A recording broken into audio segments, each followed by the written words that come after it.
DP DP DP DP DP DP DP DP. Hello guys, ये है problem C का video editorial. Codeforces round 722 division 2 Parsa's humongous tree. तो problem काफ़ी आसान है पढ़ने में। तो ह्यूमंगस ट्री है कुछ मतलब एक हमें ट्री दिया है एन वर्टिसेस का, हर वर्टेक्स के लिए दो इंटीजर दिए हैं एल वी आर वी, और हमें हर वर्टेक्स को उस इंटरवल में से एल कॉमा आर में से एक नंबर असाइन करना है, और फिर हमें फाइनली असाइन करने के बाद ब्यूटी कैलकुलेट करनी है ट्री की। ब्यूटी क्या होगी, जितनी भी एजेस हैं ट्री में, तो जो दो वर्टेक्स कनेक्टेड हैं उस एज से उन दोनों के बीच का जो भी हमने असाइन करा था, अभी हम डिटेल में देखते हैं क्या, तो उसका डिफरेंस हमें एक ऐड करते जाना है। जो भी आंसर आएगा वो हमारी ब्यूटी होगी। हमें निकालना है maximum possible beauty for this tree. तो इनपुट वही है, सारे वर्टेक्स का एल आई आर वी दिया हुआ है और एन दिया हुआ है, ठीक है, और ट्री दिया हुआ है। तो देखते हैं कैसे क्वेश्चन को करना था। तो चलो जी स्टार्ट करते हैं, लेट्स गो।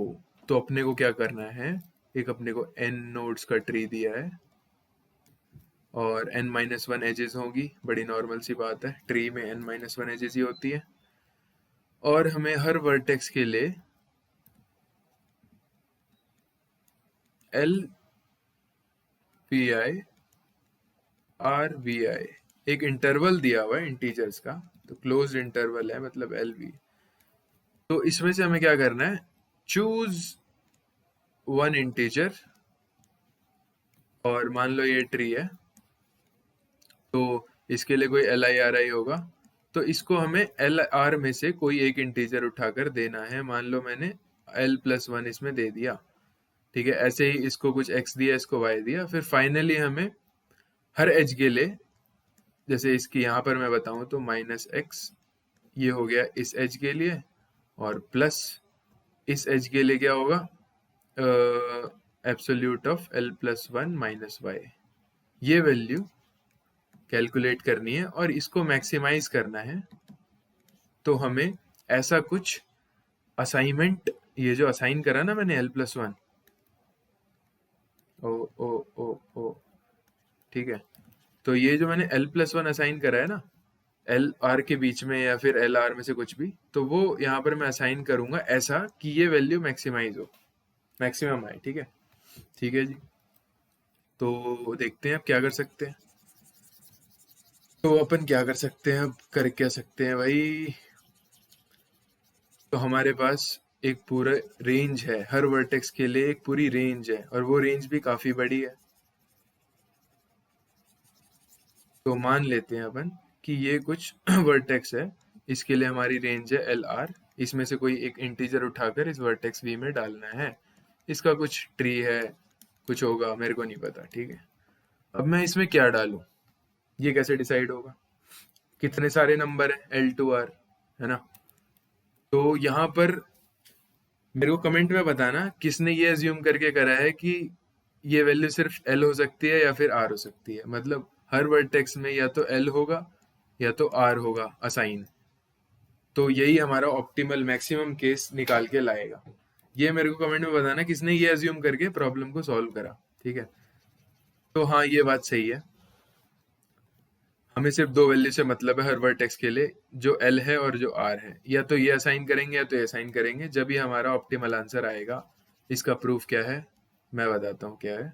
तो मैं इस बात का प्रूफ बता रहा हूँ कि भाई अपना जो वी नोड था कोई भी, वो या तो एल लेगा या तो आर लेगा, उसके बीच की वैल्यूज नहीं लेगा, ठीक है। इस चीज का मैं प्रूफ आपको बताता हूँ अभी। तो मान लो ये वर्टेक्स वन है, ये टू है, ये थ्री है, ये फोर है ना, ये फाइव है, ऐसा कुछ। वन के लिए मैं प्रूव करता हूँ कि ये सिर्फ या तो एल लेगा या तो आर लेगा, ठीक है। तो कैसे प्रूव करूंगा मैं, अब इसके मान लो चार पड़ोसी है ना, है ही मतलब मान के लो। तो अगर मैंने वन के लिए कोई वाई ऐसी वैल्यू सेलेक्ट करी जो एल और आर के बीच में है, ठीक है, एल और आर नहीं है ना, तो मैंने ये सेलेक्ट करा, तो इसकी कुछ वैल्यू होगी v2 v3, मैंने कुछ सेलेक्ट करी होगी, मेरे को नहीं पता। मैं अभी सिर्फ वन नोड के लिए प्रूव करना चाह रहा हूँ कि या तो l होगी या तो r होगी। ठीक है, तो मैंने कोई y वैल्यू ले ली, मान लो y मैंने इसको असाइन कर दी जो l और r के बीच में है। तो जो ब्यूटी होगी वो क्या होगी, y माइनस वी टू का mod, y minus v three का mod, y minus v four का मॉड और y माइनस वी फाइव का मॉड। ठीक है, तो अब ये वाली चीज समझो कि अगर मान लो इसके x नेबर होते हैं, अभी तो मैंने 4 लिए हैं, तो if more than x by two nodes जो है, जो इसकी नेबर्स हैं, नेबर्स ही लिख देता हूं, नेबर्स हैव वैल्यू, जो भी वैल्यू असाइन हुई है उन्हें v1 v2 v3 v4 greater than y। ठीक है, अगर more than x by two neighbours जो है उनकी जो वैल्यू है ग्रेटर देन y है, तो मैं यहां पर क्या कर सकता हूं कि y अगर मान लो मोर देन, इसी 4 के केस में देखूं तो more than x by two मतलब 2 हो गया इस केस में, तो 2 से ज्यादा नेबर्स हैं जिनकी वैल्यू ग्रेटर देन y है। तो मान लेते हैं इसकी है, इसकी है, इसकी है, इन तीनों की है। तो अगर मैं y को डिक्रीज करूं, तो अगर y जो है वो लेस देन है v2 के, क्योंकि जो है यहाँ पर more than x by two, यानी कि 2 से ज्यादा मैंने माना इन तीनों की वैल्यू y से बड़ी है, मान लेते हैं। तो अगर मैं y को डिक्रीज करूंगा तो ये डिफरेंस बढ़ जाएगा ना। अगर मैं y को 1 से डिक्रीज करूंगा तो ये डिफरेंस 1 से बढ़ेगा, है ना।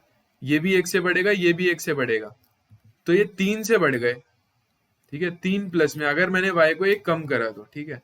और ये जो है, क्योंकि ये वैल्यू जो v5 है, मैंने माना है कि 3 वैल्यूज जो है y से बड़ी है, तो एक छोटी होगी।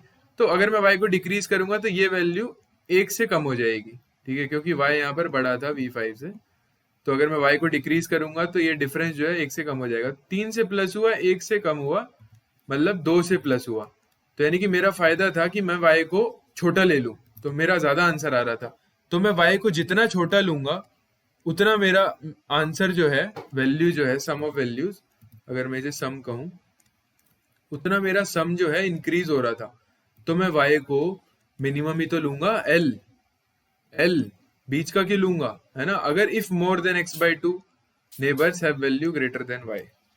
ठीक है, ये क्लियर हो गया। ठीक है, अदर केस क्या आता है कि भाई, दूसरा केस आएगा कि भाई if more than x by two neighbours have value less than y। ठीक है, अब मान लो कि भाई x बाई टू से ज्यादा नेबर, मान लो इन तीनों की, ये जो 3 नेबर थे, इनकी वैल्यू लेस देन y है। तो मैं यहाँ क्या करूंगा, अगर y बड़ा है इनसे, v2 v3 v4 से, है ना। हाँ ठीक है, तो मैं y को और बढ़ा दूंगा, है ना, क्योंकि y मैंने बीच का कोई एलिमेंट लिया है, नंबर लिया है l से r में, तो y को बढ़ा दूंगा।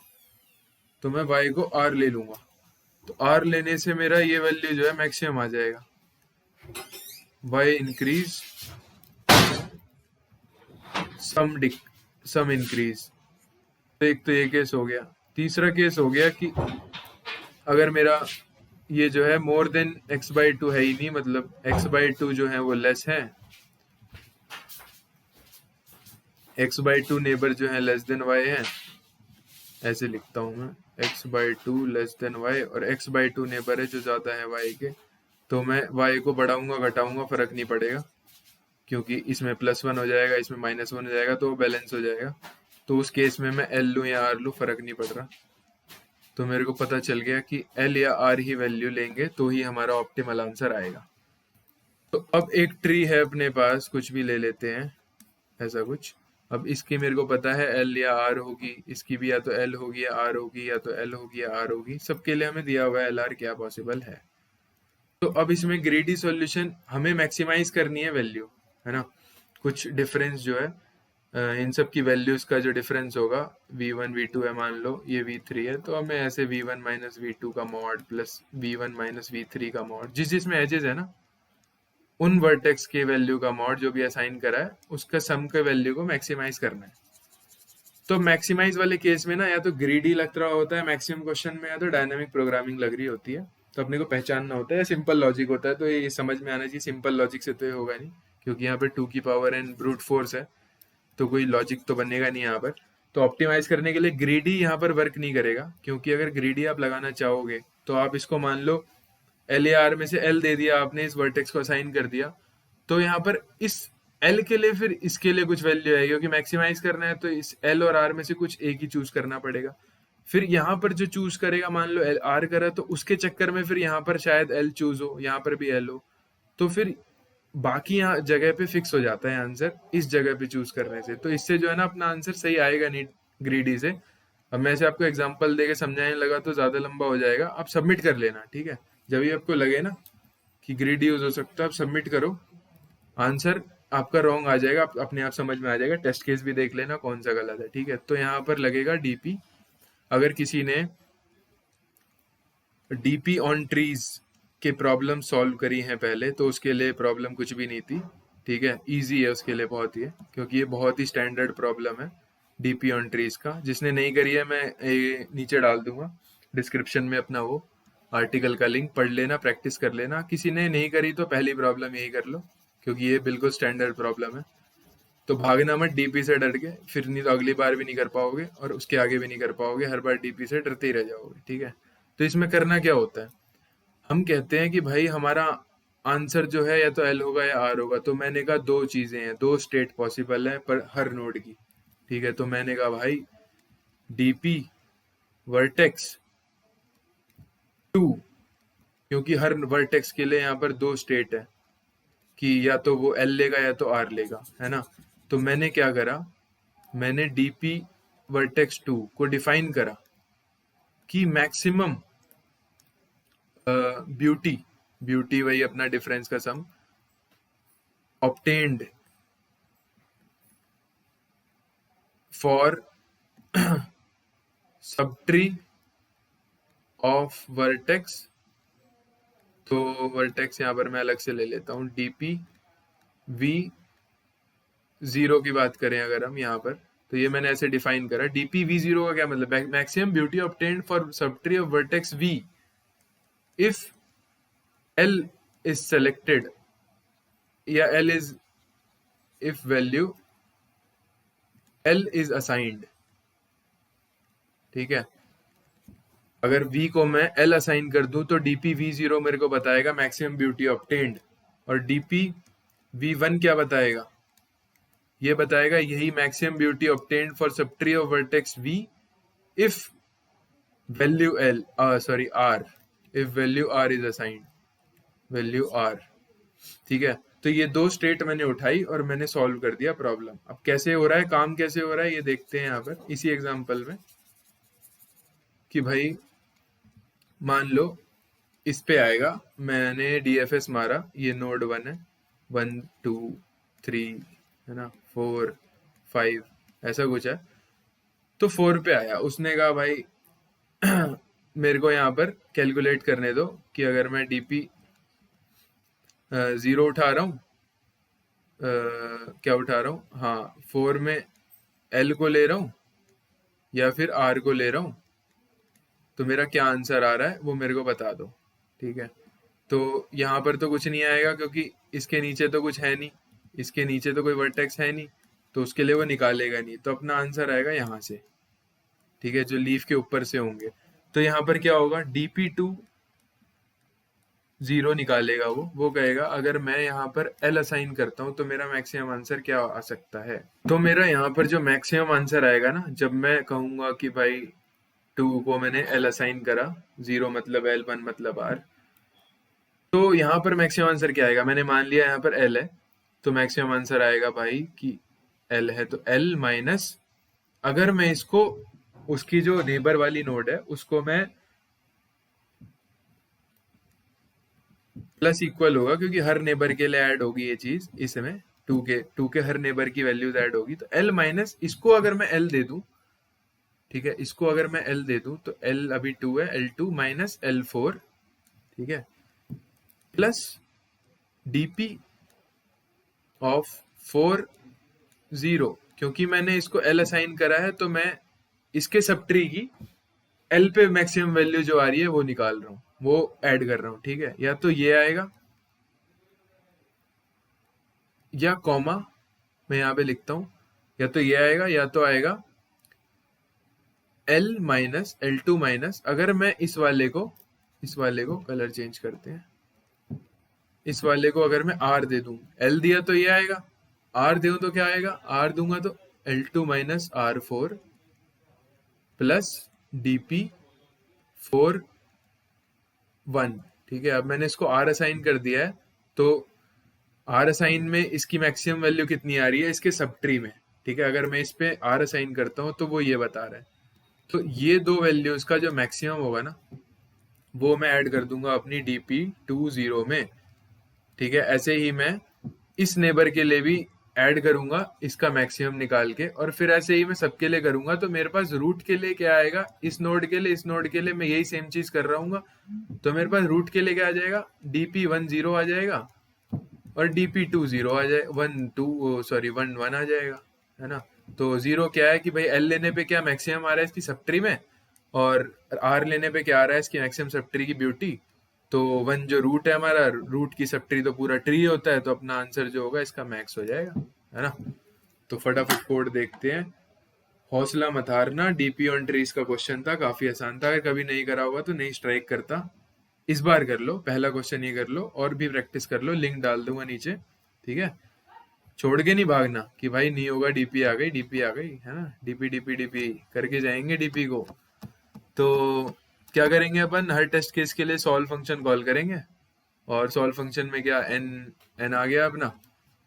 पहले देख लेता हूँ मैंने क्या करा हुआ है, इनपुट का हिसाब है, वेक्टर है, एक ग्लोबल लिया है जो मैंने, जिसमें मैं एल और आर स्टोर कर रहा हूँ हर हर नोड का, ठीक है। और ये मैंने ग्राफ स्टोर करने के लिए लिया हुआ है, और ये मेरा डीपी एरे है। तो ये ग्लोबल चीज़ें हो गई, तो मैं वी को हर टेस्ट केस के लिए क्लियर करूंगा ही, और ग्राफ को भी क्लियर करूंगा हर टेस्ट केस के लिए क्योंकि ग्लोबल है, और डीपी को भी जीरो करूंगा हर टेस्ट केस के लिए, ठीक है। हर नोड के लिए 0 और 1, एल और आर, ठीक है। तो डीपी हमें पता है I0 क्या डिनोट कर रहा है और I1 क्या डिनोट कर रहा है, डीपी I1। तो मैंने क्या करा, इनपुट करा एल और आर हर नोड के लिए, हमें पता है या तो एल होगा या तो आर होगा, उसका प्रूफ हमने देखा था। अब मैं क्या करूंगा, ग्राफ को इनपुट करूंगा, ठीक है जी, कर लिया। एक्स और वाई हमने अनडायरेक्टेड ग्राफ बना दिया, ये लो जी, एक्स और वाई, वाई और एक्स। फिर मैंने 1 को रूट मान के डीएफएस कॉल कर दिया, क्योंकि मेरे को पता है कनेक्टेड है, ट्री है, तो मैंने निकाला। और फिर उसके बाद जैसे हमने देखा था 1 के 0 पे या 1 के 1 पे, अगर मैं रूट पे एल लूँ या आर लूँ, जो दोनों का मैक्सिमम है वही मेरा आंसर होगा। डीएफएस क्या कर रहा है ये देखना है अब यहाँ पर। तो डीएफएस नॉर्मल डीएफएस है, यहाँ पर नोड है और उसका पेरेंट है। पेरेंट इसलिए है कि वो रिपीट ना हो जाए दोबारा, जैसे मैंने 1 के लिए 0 पेरेंट यूज कर लिया, क्योंकि 0 तो कोई नोड है नहीं, तो 1 के लिए कुछ तो रूट का कोई पेरेंट तो यूज करना पड़ेगा ना, तो 0 डाल दिया। अब हो क्या रहा है, आंसर यहाँ पर 0 है, आंसर का तो कोई काम ही नहीं है यार, ठीक है। तो मैंने क्या करा, हर नेबर ऑफ यू के लिए, यू नोड की एवरी नेबर के लिए, फॉर डीएफएस ये नॉर्मल सा, for each neighbour of you, मैंने कहा अगर एक्स जो है वो पेरेंट नहीं है, मतलब वो अपने पेरेंट पे ही दोबारा ना चला जाए, तो वो चेक करिए, विजिटेड की कंडीशन चेक करते हैं, वही है। तो मैंने डीएफएस कॉल करा उसके चाइल्ड पे, ठीक है, उसके चाइल्ड पे कॉल करा। अब जब भी ये यहाँ से रिटर्न करेगा ना, जब भी ये डीएफएस कॉल वापस आएगी, जब ये इस जगह पर आएगा यहाँ पर हेयर, तो यहाँ पर क्या इसके चाइल्ड की सारी वैल्यूज कैलकुलेट करने के बाद ही आएगा। ये रिकर्जन का मजा है, रिकर्जन ने अपना काम कर दिया। अब मैं आ गया वापस से करंट नोड पे, तो मैंने करंट नोड की एल के लिए वैल्यू अपडेट कर दी कि भाई अगर करंट नोड पे अगर मैं एल सेलेक्ट करता हूं तो मेरा आंसर क्या होगा। मैंने ऐड करा मैक्सिमम ऑफ, अगर मैं जो उसका नेबर है एक्स उसको मैं एल लेता हूं, तो मैंने एल माइनस करा है और डीपी एक्स 0 ऐड कर दिया। या फिर अगर मैं आर लेता हूं तो मैंने आर के लिए एब्सोल्यूट वैल्यू निकाली और डीपी एक्स 1 ऐड कर दिया। तो ये चीज मैंने करंट नोड पे एल के लिए करी, करंट नोड पे आर के लिए करी, ऐड करता गया, और ऐसे मेरा डीपी एरे क्रिएट हो गया। तो काफी आसान क्वेश्चन है ना, बहुत ही स्टैंडर्ड प्रॉब्लम है। डीपी ऑन ट्रीज का आर्टिकल नीचे मिल जाएगा, पढ़ लेना, सब समझ में आ जाएगा। उसके बाद मैंने नॉर्मली अपना मैक्सिमम ऑफ ये प्रिंट करवा दिया। तो आसान क्वेश्चन था ये, बस अगर आपने नहीं करा तो आप शायद नहीं कर पाओगे, लेकिन अगली बार ज़रूर कर पाओगे जब भी ये आएगा। तो ज़रूर इसको तैयार करना। Thank you for watching. See you next time.